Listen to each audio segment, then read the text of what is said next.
తాకట్లో ఉన్న మీ బంగారాన్ని విడిపించి ఆ రోజు ఆన్లైన్ రేటుకి కొంటాం. Sharma gold company. శ్రీ గురుభ్యో నమః. శ్రీమాత్రే నమః. శ్రీ కళ్యాణ గుణావహం రిపుహరం దుస్వప్న దోషాపహం గంగా స్నాన విశేష పుణ్యఫలదం గోదాన తుల్యం నృణాం ఆయుర్వృద్ధిదముత్తమం శుభకరం సంతాన సౌభాగ్యదం నానాకర్మసు సాధనం సముచితం పంచాంగమాకర్ణ్యతాం. శ్రీ గురుభ్యో నమః. శ్రీమాత్రే నమః. సనాతన ధర్మ బంధువులందరికీ, తెలుగువారందరికీ కూడా శ్రీ విశ్వావసు నామ సంవత్సర ఉగాది శుభాకాంక్షలు. వాగీషాద్యాః సుమనసః సర్వార్థానాముపక్రమే యమ్నత్వా కృతకృత్యా స్యుః తం నమామి గజాననం. శారదా శారదాంభోజ వదనా వదనాంబుజే సర్వదా సర్వదాస్మాకం సన్నిధిః సన్నిధిం క్రియాత్. అచింత్యా వ్యక్తరూపాయ నిర్గుణాయ గుణాత్మనే సమస్త జగదాధారమూర్తయే బ్రహ్మణే నమః. బ్రహ్మాంతా గురవః సాక్షాత్ ఇష్టం దైవం శ్రియపతి ఆచార్యాః శ్రీమదాచార్యాః సంతు మే జన్మ జన్మని. సత్యాభిఘ్న కరాబ్జోత్థాన్ పంచాశద్వర్షపూజకాన్ సత్యప్రమోదతీర్థార్యాన్ నౌమిన్యాయ సుధారతాన్ ఉత్తరాది మఠాధీశాన్ సీతాపత్యర్చకాన్ మునిన్ రఘుత్తమ సకాశస్తాన్ సత్యాత్మానాం గురూన్ భజే. శ్రీ గురుభ్యో నమః. శ్రీమాత్రే నమః. ఇక ఈ సంవత్సరము గ్రహణాల గురించి తెలుసుకుందాం. ఈ సంవత్సరము సంపూర్ణ చంద్రగ్రహణం ఉంటుంది.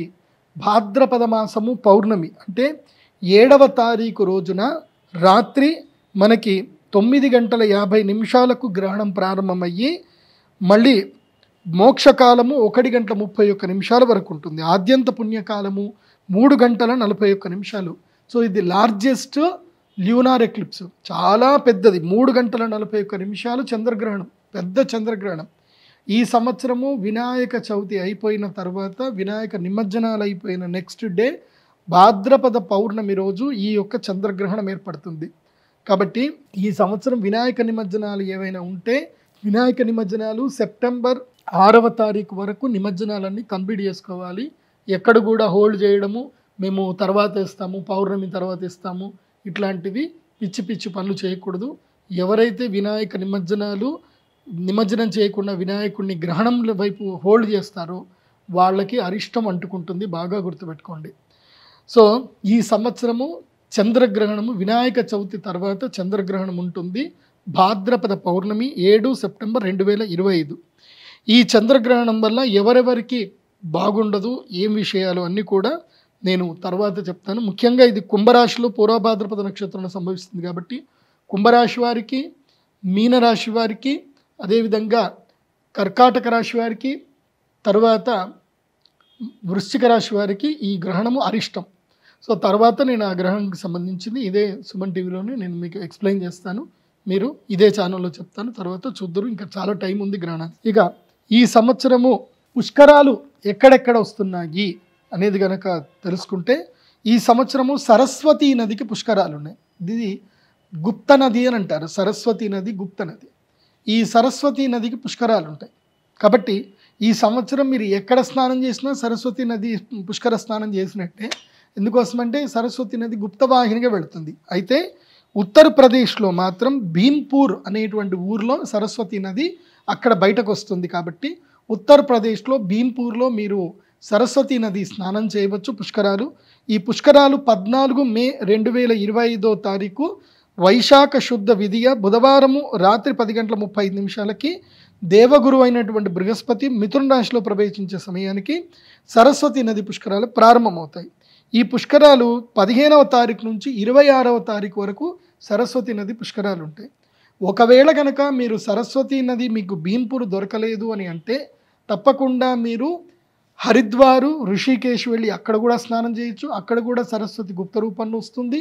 లేదు అంటే ప్రయాగ్రాజ్లో ఇప్పుడు ఎట్లాగైతే కుంభమేళాకు అందరూ వెళ్ళారో అలాగే ఈసారి కూడా ప్రయాగ్రాజు ఏదైతే కనుక సంగమం ఏదైతుందో సంగమం తర్వాత అక్కడ నుంచి సరస్వతి నది కలుస్తుంది. కాబట్టి అక్కడ త్రివేణి సంగమంలో స్నానం చేసిన సరస్వతి నది పుష్కరాలకు సంబంధించిన స్నాన పుణ్యం ఫలం లభిస్తుంది.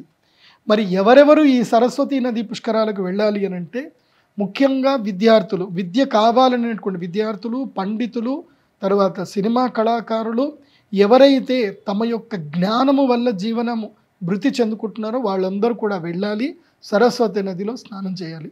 సరస్వతి పుష్కరాల్లో ఎవరైతే కనుక స్నానము చేసి ఆ యొక్క అమ్మవారికి చాలా ఇష్టమైనటువంటి తమలపాకులు తర్వాత కూడుకున్నటువంటిది ఏదైతే తమలపాకులతో అర్ఘ్యం వదలాలి, అర్ఘ్యం వదిలి అక్కడిని స్నానం చేయాలి. తర్వాత అమ్మవారికి చీర సార అవన్నీ కూడా పెట్టాలి. అక్కడ ఈ సరస్వతి నది పుష్కరాల దగ్గర విశేషంగా స్నానం చేసి అమ్మవారికి తర్పణము పూజాదులు తర్వాత పిండ ప్రదానాలు చేసుకునేటువంటి వాళ్లకు పుణ్యలోకాలు తప్పకుండా లభిస్తాయి. ముఖ్యంగా సరస్వతి నదీ తీరములో రాజమాతంగి తంత్రం చేసుకునేటువంటి వాళ్లకు ఎవరైనా తమ జీవితంలో మంత్రి అవ్వాలనుకుంటున్నారు, నాయకుడు అవ్వాలనుకుంటున్నారు, ప్రభుత్వ ఉద్యోగం రావాలనుకుంటున్నారు, జరగట్లే. సరస్వతి నదీ తీరములో రాజమాతంగి తంత్రము సరస్వతి పుష్కరాలప్పుడు చేస్తే తప్పకుండా వాళ్ళకి రాజయోగం వరిస్తుంది. ఇది గుర్తుపెట్టుకోండి.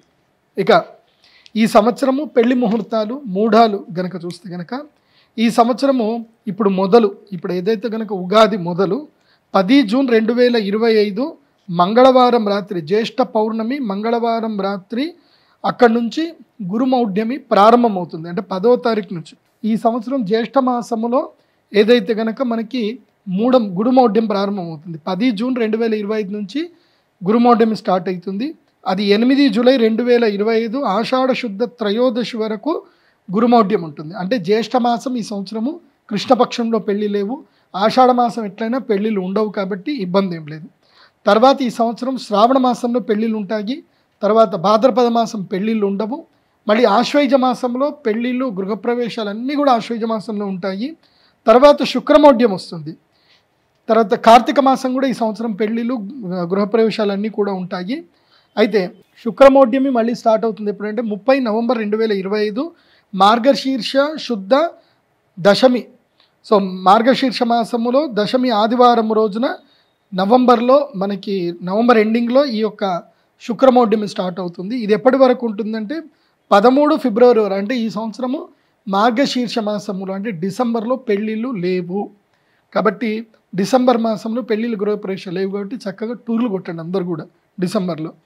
తర్వాత మాఘమాసంలోనే మళ్ళీ గృహమౌఢ్యం అయిపోతుంది. మాఘ బహుళ ఏకాదశి శుక్రవారము ఈ యొక్క శుక్రమౌఢ్యం అయిపోతుంది కాబట్టి ఈ సంవత్సరము వసంత పంచమికి పెళ్లి ముహూర్తాలు లేవు, వసంత పంచమికి పెళ్ళిళ్ళు లేవు. ప్రతి సంవత్సరం వసంత పంచమి పెళ్ళిళ్ళు చేసుకుంటారు, కానీ ఈ సంవత్సరం వసంత పంచమికి పెళ్ళిళ్ళు లేవు అని గుర్తించండి.